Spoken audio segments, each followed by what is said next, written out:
إن الحمد لله نحمده ونستعينه ونستغفره ونعوذ بالله من شرور أنفسنا وسيئات أعمالنا.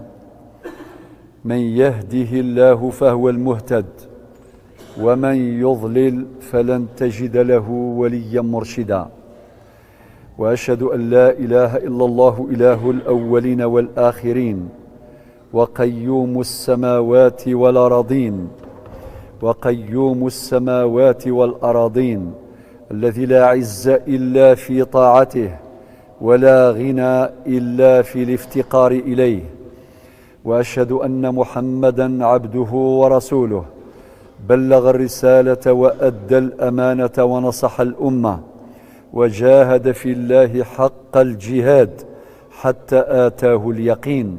اللهم صل وسلم وبارك عليه وعلى آله الطيبين وصحابته الأكرمين وتابعيه وتابعي تابعيه بإحسان وتقوى إلى يوم الدين. يا أيها الذين آمنوا اتقوا الله حق تقاته ولا تموتن إلا وأنتم مسلمون.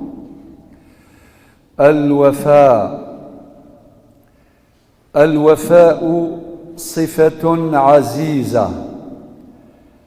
الوفاء من كمال الأخلاق. الوفاء من محاسن القيم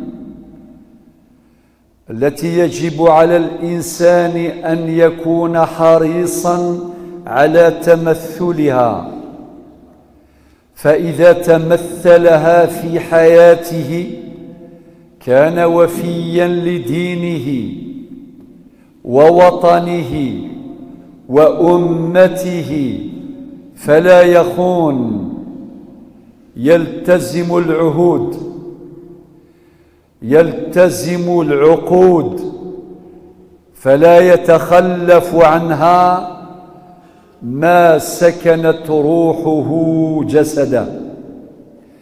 الوفاء صفة عزيزة، لذلك ربنا عز وجل قبل أن يأمرنا بها هي من صفاته جل جلاله. ومن الآيات الدالة التي تبرز هذه الصفة اللصيق بالله سبحانه وتعالى ما ورد في سورة التوبة الآية 111: إن الله اشترى من المؤمنين أنفسهم وأموالهم بأن لهم الجنة يقاتلون في سبيل الله فيقتلون ويقتلون، إلى أن قال الله عز وجل: ومن أوفى بعهده من الله. إذن لا أحد وفي مثل الله، ومن أوفى بعهده من الله. ونجد عديد الآيات تبرز هذه الصفة الجليلة الخاصة بالله جل جلاله.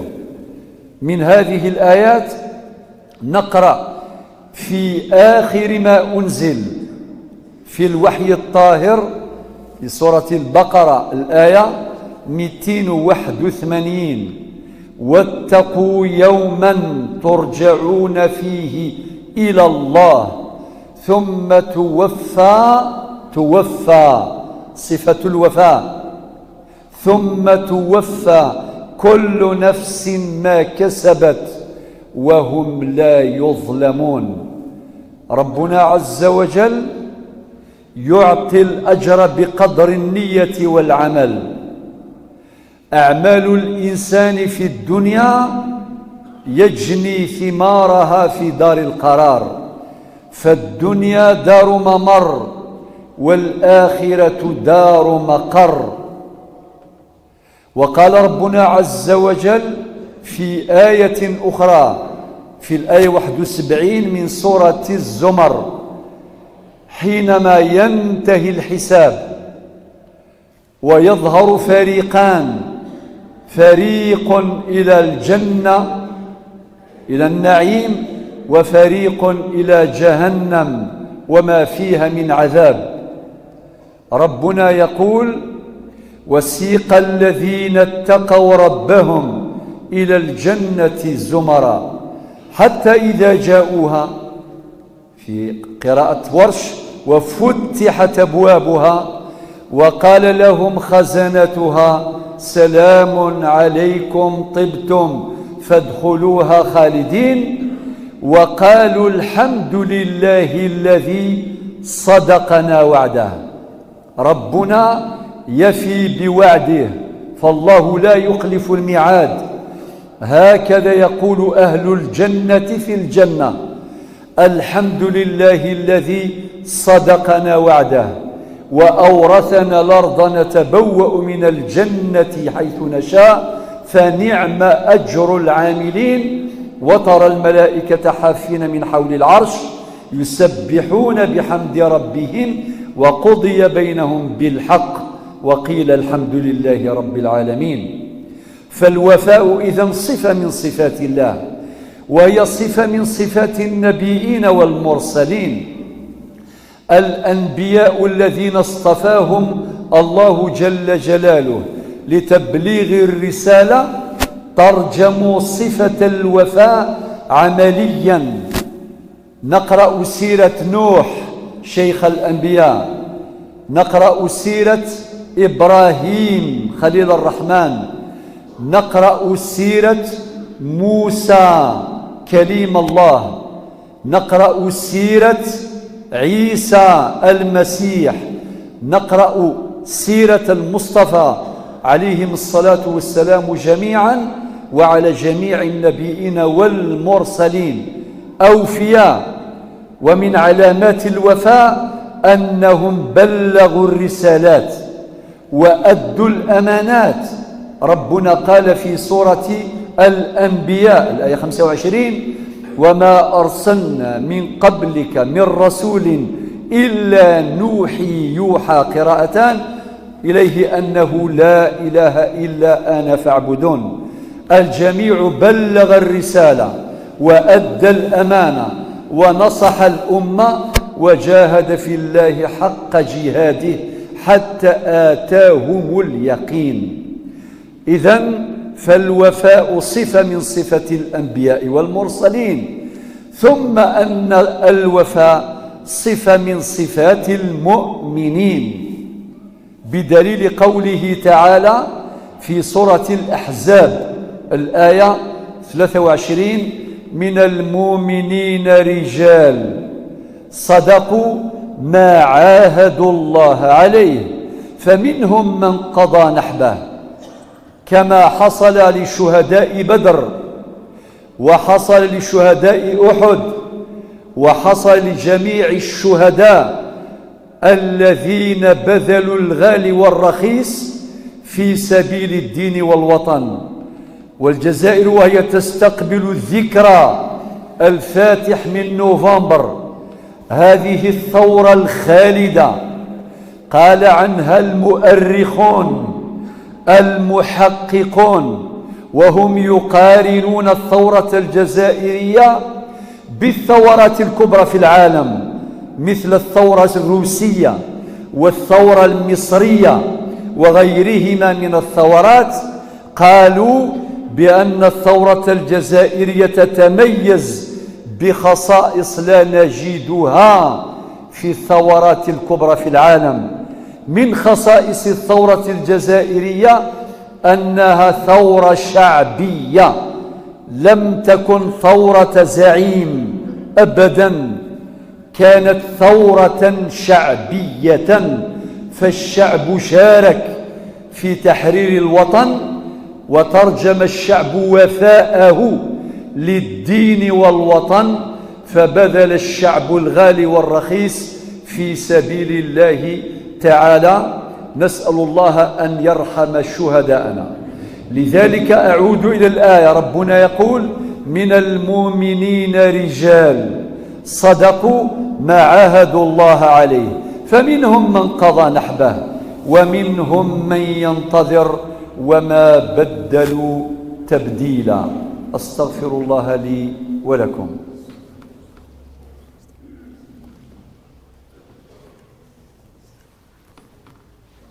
الحمد لله رب العالمين، والصلاة والسلام على أشرف المرسلين، وأشهد أن لا إله إلا الله ولي الصالحين، وأشهد أن محمدا عبده ورسوله خاتم النبيين وإمام المرسلين. اللهم ارحم شهداءنا، اللهم اسكنهم الفردوس الأعلى، اللهم اجعلهم مع النبيين والصديقين والشهداء والصالحين وحسن أولئك رفيقا. اللهم اشف مرضانا ومرضى المسلمين، وارحم موتانا وموتى المسلمين. اللهم احفظ بلادنا الجزائر من جميع الفتن ما ظهر منها وما بطن. اللهم انصر إخواننا المجاهدين في غزة، اللهم انصر إخوان المجاهدين في فلسطين، اللهم انصرهم نصرا مؤزرا. اللهم زدنا إيمانا وتقوى ويقينا، اللهم زدنا ألفة وأخوة ومحبة وسعادة. اللهم ارزقنا الستر وحسن الخاتمة. أقول قولي هذا وأستغفر الله لي ولكم. سبحان ربك رب العزة عما يصفون، وسلام على المرسلين، والحمد لله رب العالمين. وأقم الصلاة.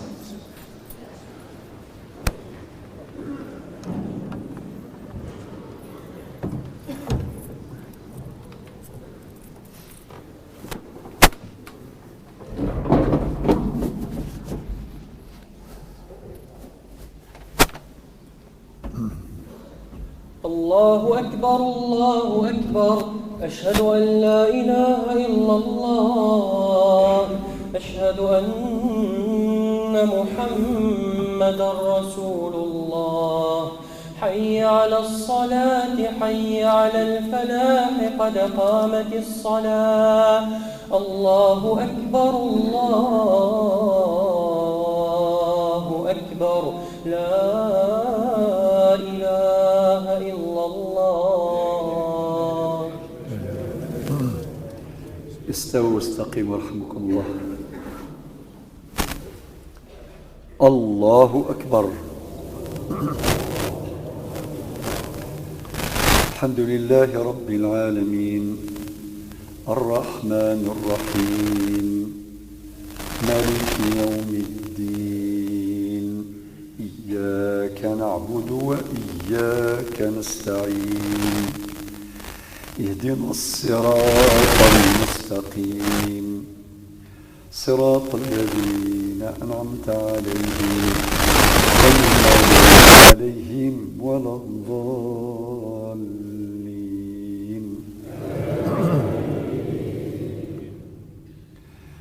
ربنا لا تزغ قلوبنا بعد إذ هديتنا، وهب لنا من لدنك رحمة، إنك أنت الوهاب.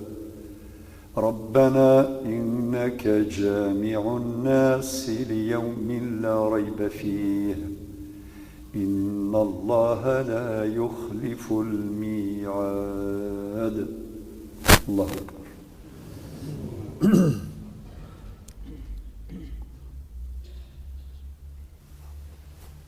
سمع الله لمن حمده. الله أكبر.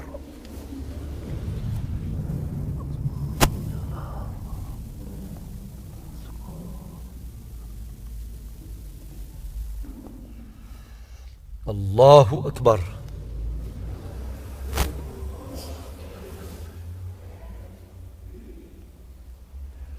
الله أكبر.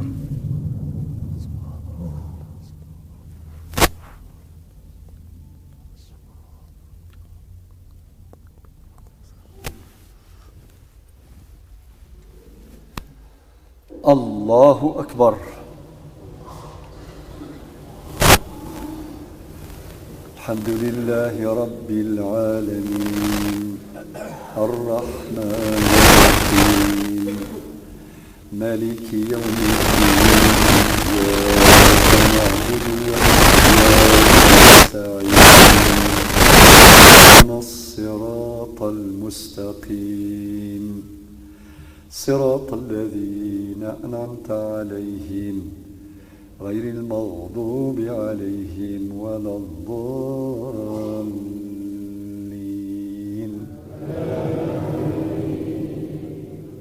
وقل اعملوا فسيرى الله عملكم ورسوله والمؤمنون وستردون إلى عالم الغيب والشهادة فينبئكم بما كنتم تعملون.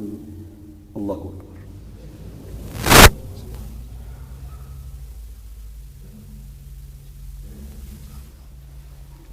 سمع الله لمن حمده. الله أكبر.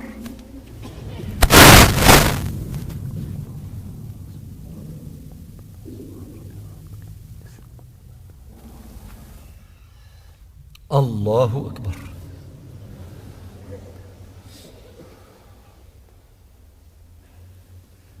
الله أكبر.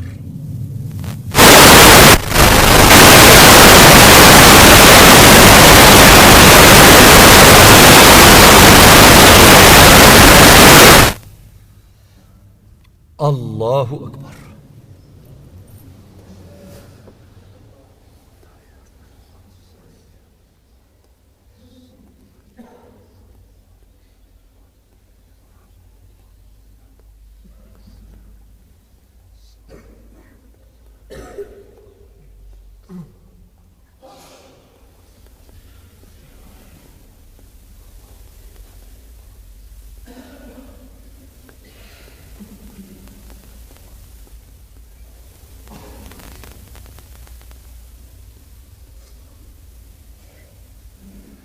السلام عليكم ورحمة الله. السلام عليكم ورحمة الله.